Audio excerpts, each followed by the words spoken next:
I was baptized in the Church of Christ in 1978. In fact, January of 1978.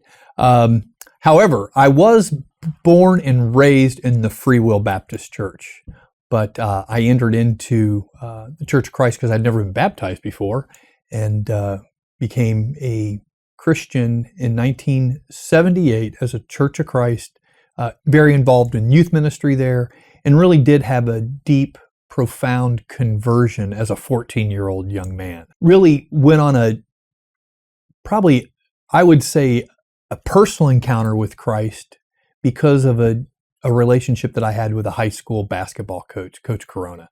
Coach Corona had started a Fellowship of Christian Athletes, an FCA chapter at our high school. And it was there which I started to have a real love and desire to read Scripture.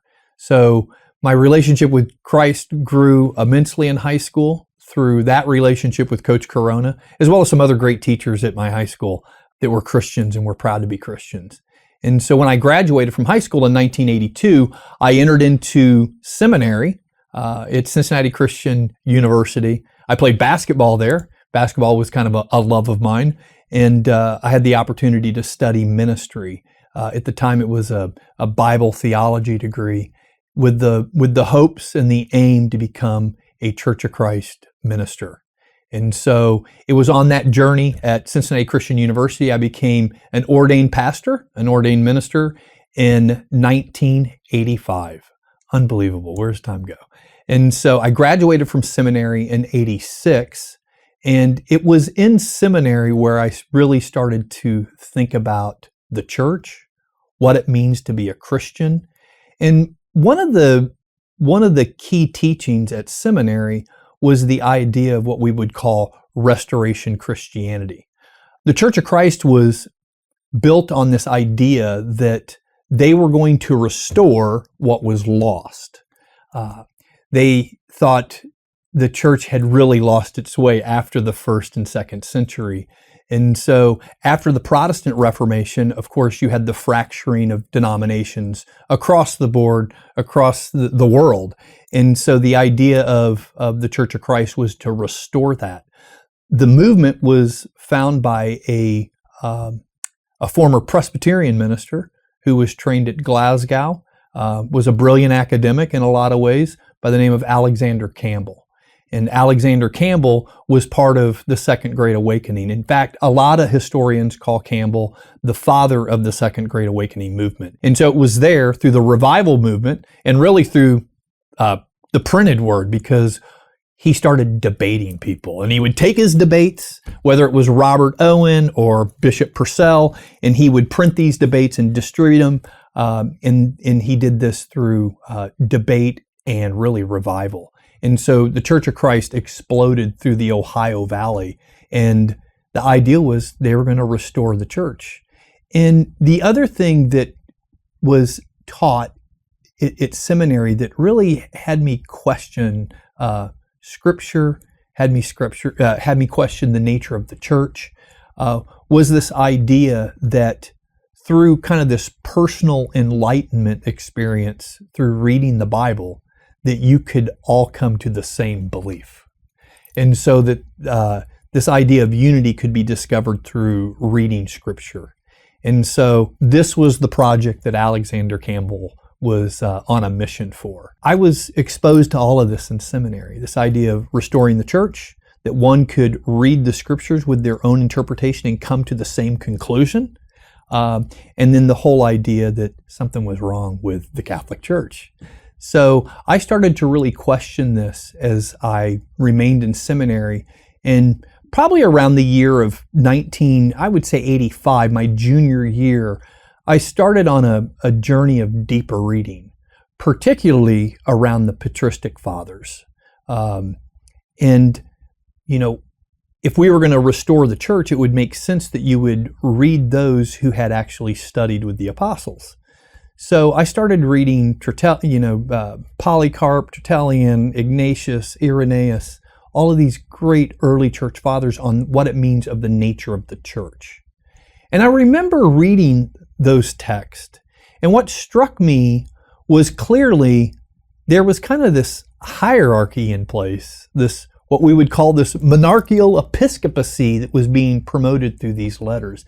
In fact, I remember Ignatius and Irenaeus talking specifically about do nothing without the bishop. And so that really started my thinking and really had me kind of pause and think, well, what about unity and what does it mean to be church? And I had no ecclesiology, no language to think about this because obviously I was never exposed to any sort of Catholic teaching, but this is when it started for me. And so you take this patristic understanding, and even I remember even reading the book of Acts, which was interesting to read because you see this idea of church, of how the church actually started and how it was organized and structured. And then what do you do with John 6? Like, what do you do with that? Like, I had no idea of how to deal with John 6 when Christ talks about being the Eucharist, to being the bread of life, to being the manna that comes down from heaven, to eat his body and to drink his blood. And so these things started to trouble me. And then you add into some great literature. The writings of C.S. Lewis really started to have a very deep and profound impact on me on the idea of church and the idea of what it means to be fully Christian. I remember my junior year reading a great writer who was really a disciple, if you will, of C.S. Lewis by the name of Sheldon Van Auken. And Van Auken wrote this great book called A Severe Mercy, which was a true story, a nonfiction story of his own journey into Christianity when he went to Oxford to study under Lewis. He had entered into Oxford as basically a non-believer and atheist. And he encounters Lewis. And it is through this relationship that Van Auken really has this change, this conversion. That book had a profound impact on me. So much to the point that when I was ordained in 85, graduated from seminary in 86, and became a minister, I read his follow-up book by Van Auken called Under the Mercy to discover that Van Auken had converted to the Roman Catholic Church. And I remember it kind of shook me in a lot of ways. I had no anti-Catholic nature about myself. Even though the seminary of which I attended tended to be a little anti-Catholic and learned a lot of anti-Catholic sentiment there, never really bought into it because I always had this kind of idea about, Christians, kind of this ecumenical belief about Christianity.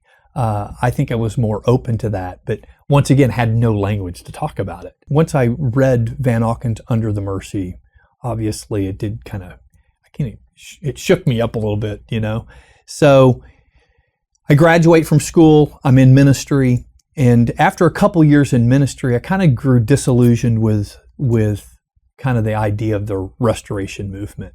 And I went on a search, dropped out of ministry, spent a lot of time like reading and thinking.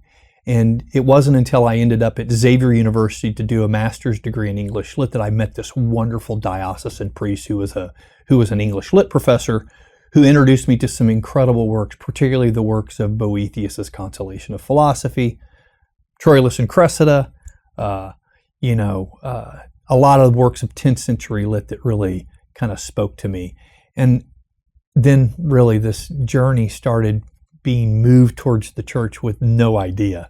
And it was in 1991 of the fall that my best friend in the world, Tracy Jameson, who was a philosophy student, taking a PhD at University of Cincinnati, called me and he said, "Lawain, I think we should investigate the claims of the Roman Catholic Church." And at the time I was going to a Presbyterian church.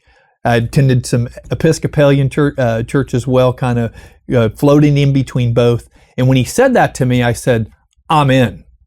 He goes, "Well, you're not going to investigate these claims?" And I said, "If you think it's true, if you think it's possibly true, I'm tired of searching. Let's do it." And so that was the fall of 1991.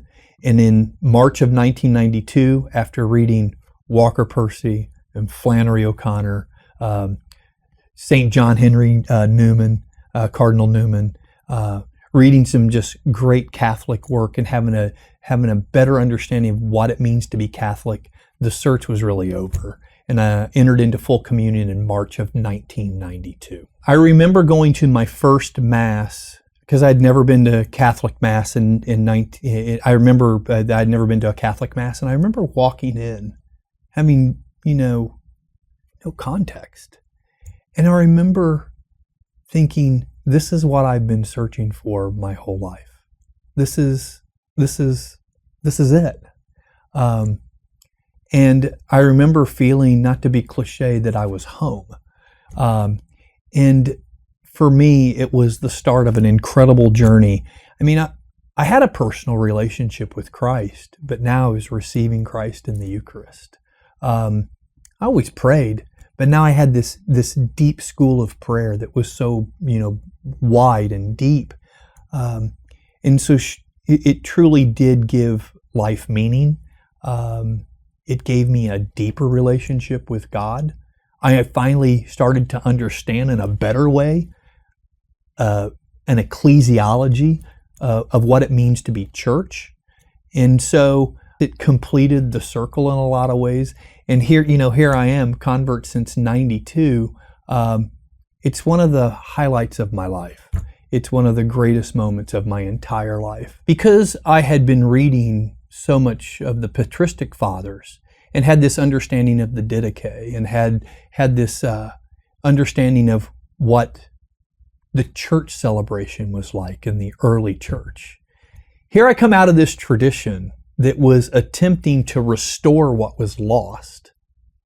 And here I had familiarity, obviously, with the book of Acts, reading these early church documents. And then I participate in this actual Mass, and it seemed ancient.